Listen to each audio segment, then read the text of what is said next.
Every place on our planet has a story to tell of life, landscape, man, and the connections between them that stretch across space and time. This is the world as you've never seen it before.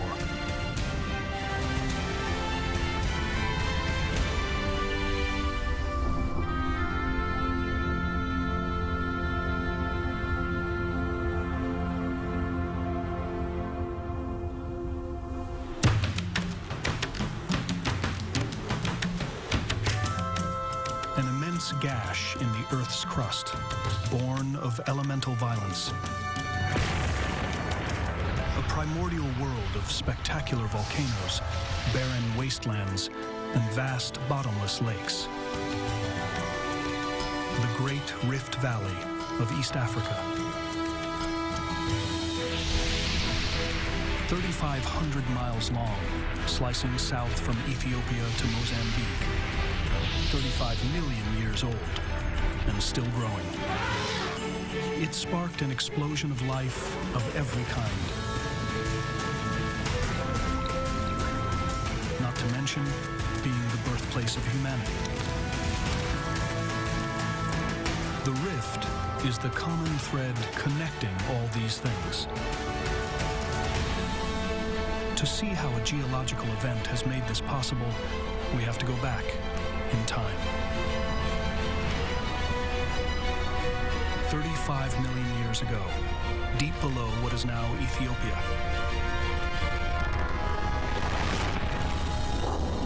"2,000 miles down, close to the molten core of the Earth, extreme heat and pressure forced a bubble of liquid rock up toward the surface, where it swelled against the Earth's crust like a blister.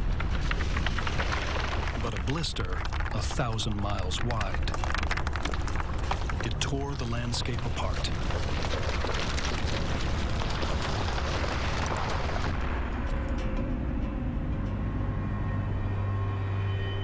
This is what remains of that ancient upheaval. A volcanic wasteland in northeast Africa that overlaps Ethiopia, Eritrea, and Djibouti. The Danakil Depression. Here, the Earth's crust has been so stretched and mangled by the rifting process that the whole landscape has sunk like a souffle. In places, down to 500 feet below sea level. Cooling breezes can't get in. The heat can't get out. The Danakil Depression is the hottest place on Earth.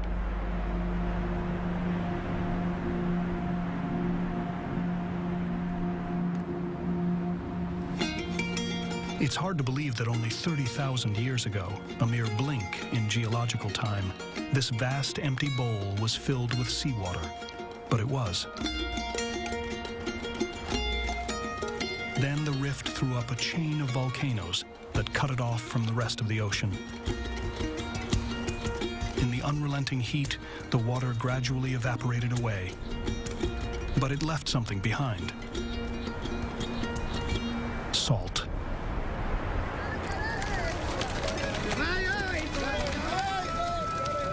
The rift brought the salt, and the salt brought the Afar. The desert Afar people have been coming here to mine salt for 2,000 years.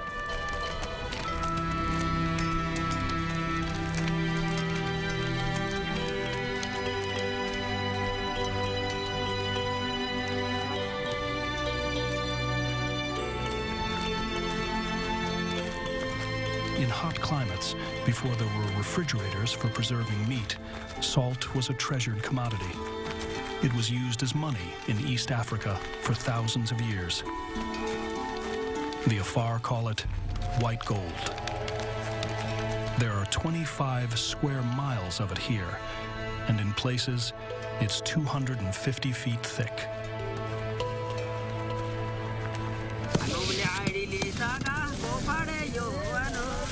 The heat and stillness of this broad, sunken salt pan make it a brutal workplace. By 11 a.m., It's already over 100 degrees.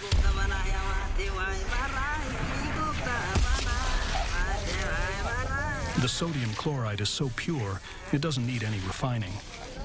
It's ready to be used as is, as a preservative or just table salt. It can take a week to get it to market, 100 miles away, in the town of Asaida. A 7-day journey through a place where for 9 months out of the year, it doesn't rain at all. The Afar call the Danakil Depression the gateway to hell.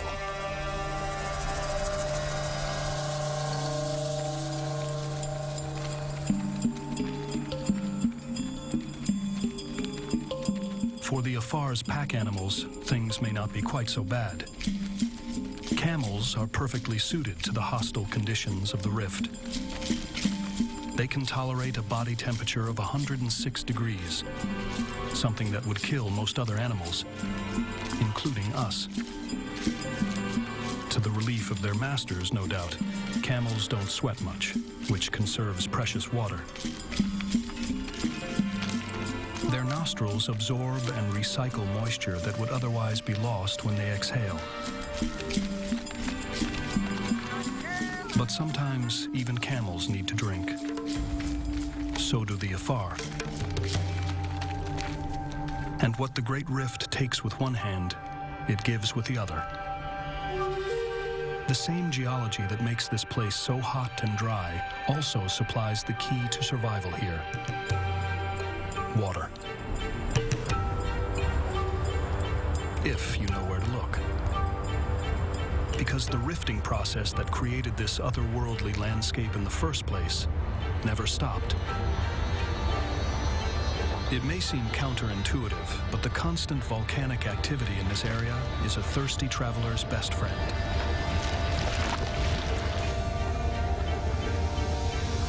A latticework of subterranean fissures in the volcanic rock means that water seeps into the most unlikely places. Aquifers and hot springs are hidden throughout the Danakil Depression. For centuries, fathers have passed on the secret of their location to their sons. Drinking this mineral-rich volcanic water has also had an unexpected cosmetic result for these sturdy salt miners. Turns out, there's a lot of fluoride in the water. In small doses, fluoride strengthens teeth, but large amounts actually soften them, helping the Afar with a tradition that may set your own teeth on edge.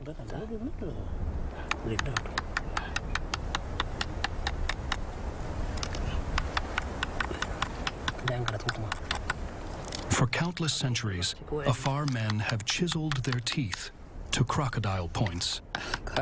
It's considered a sign of both resilience and a stoic indifference to pain, in a land where you need both.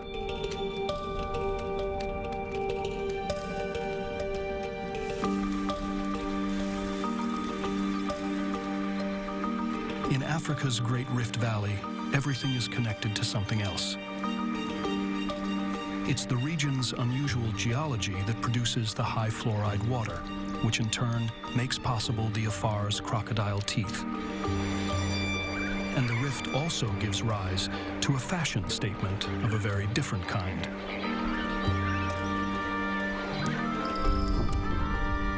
1,000 miles south of the Danakil Depression, there's a cluster of lakes right in the heart of the Rift Valley. Very unusual lakes. Here in Lake Bogoria, volcanic heat and pressure force steam up through deep bedrock. As the steam makes its tortured way towards the surface, it leaches chemicals from the rock. Not just fluoride, but caustic compounds, like sodium carbonate. The alkaline waters of these soda lakes are so corrosive, they burn your skin off. But one creature's toxic pool is another's five-star restaurant. Lesser flamingos. They're here to eat the algae that abound in these waters. algae that are here because they thrive in that corrosive alkaline water.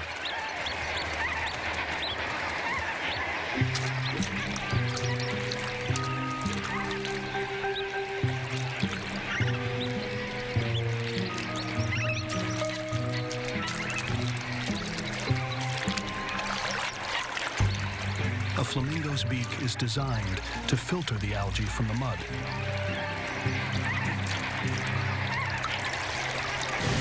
Just how becomes clear underwater. The flamingo pumps lake water in and out of its beak 20 times a second. Lining the beak are feathery hairs designed to trap the microscopic algae cells.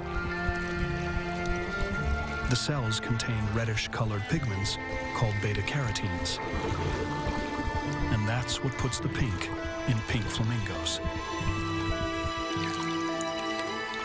Flamingos are born with white or light gray feathers. It's their algae diet from the rift's soda lakes that gives them their signature color.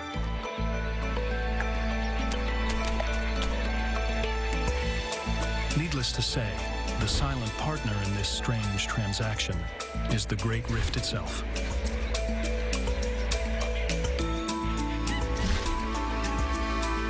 But neither these lakes, nor the Rift Valley's even more spectacular Great Lakes, would exist at all, were it not for an event of incalculable violence that took place 30 million years ago.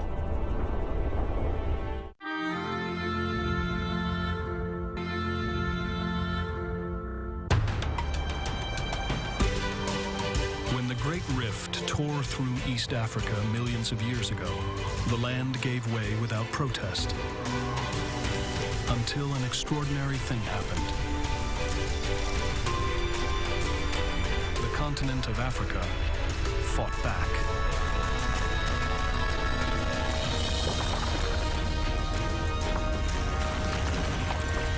The rift had carved its way south for over 10 million years.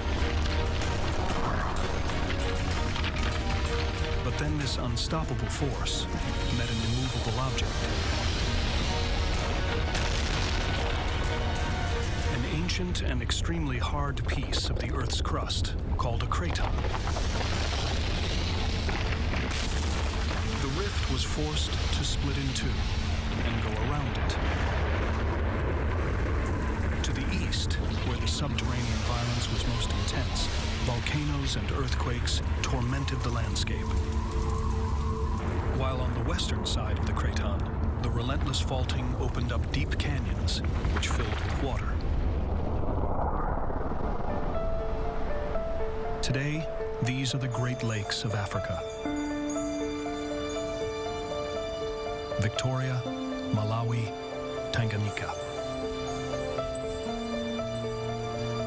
These vast lakes hold a quarter of the world's fresh surface water, which drains into them from the neighboring highlands. When a rift canyon 420 miles long fills with water, this is what you get. Lake Tanganyika, the longest freshwater lake in the world and Africa's deepest.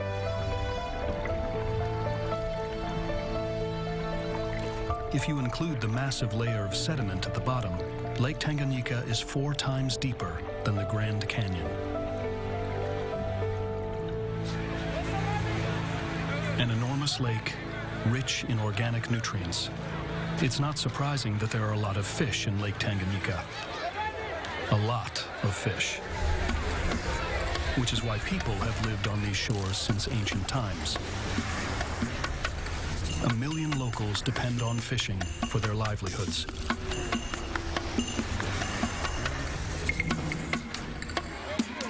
Every day, fishermen pull hundreds of tons of freshwater sardines out of Lake Tanganyika.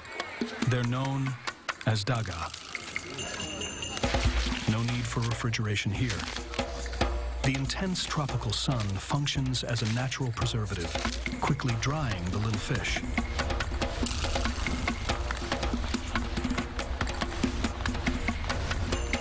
Now they'll keep for months. Daga provide 40% of the protein eaten in this region.